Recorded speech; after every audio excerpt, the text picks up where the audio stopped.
Hi, welcome back to my channel, and today we'll be talking about habits good swimmers practice, training, nutrition, and rest and recovery.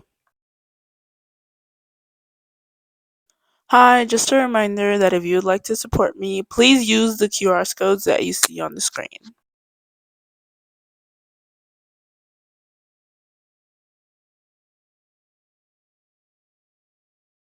The reason why you should practice these habits is because if you want to become the best swimmer that you could possibly be, is that you need to put the work in.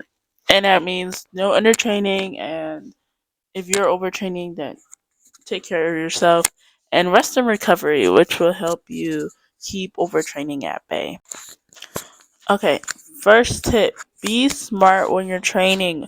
Training is an essential part of any sport, but what makes the difference between a good athlete and an excellent athlete is that the excellent athlete is smart with how they train. So, make sure you know what you're doing. Undertraining. I want to talk about undertraining. Some people don't talk about it a lot. If your last rep is easy, if you're not breathing hard, you didn't try. If you're not having some type of struggle with the set that you're doing, if you're not fixing your technique, if you're just there for the laughs and giggles, then no, you need to put the work in. Also, just a reminder, hard work will always beat talent, so make sure you put that work in. Again, under training, hard work beats talent. Don't forget that. Also, our coaches already do the hard work for us by thinking of what sets we're going to do. So make sure that you talk to your coach about your goals so that they can include that into your training plan.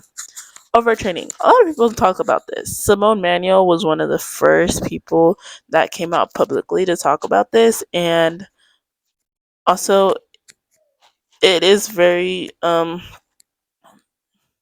very common. Sometimes people don't realize it.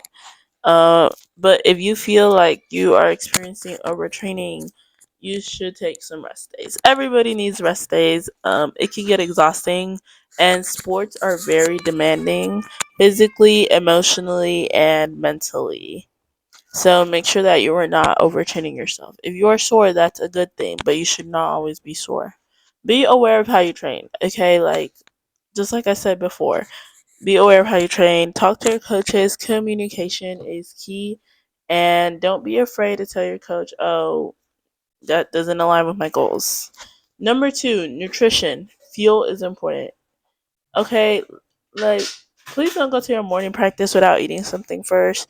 Like, even if it's just an apple or a pear, don't don't go like with an empty stomach. That will make it so much harder to train correctly, and then you're gonna be so worried about the fact that you're hungry. Now, if you're one of those people with sensitive stomach that feel like they're gonna throw up all the time, maybe just a banana should be fine. And this is an example of how you should be eating. It depends on your training plan, so this isn't a one size fits all type of thing. It all depends on your body and what you're trying to achieve. Because some people are trying to do body recomp, precision, and that's a whole nother thing. Rest or recovery. It's not just sleep. Okay, recovery, rest is obviously sleeping. Recovery is a whole nother thing that most people do not talk about, and that's stretching.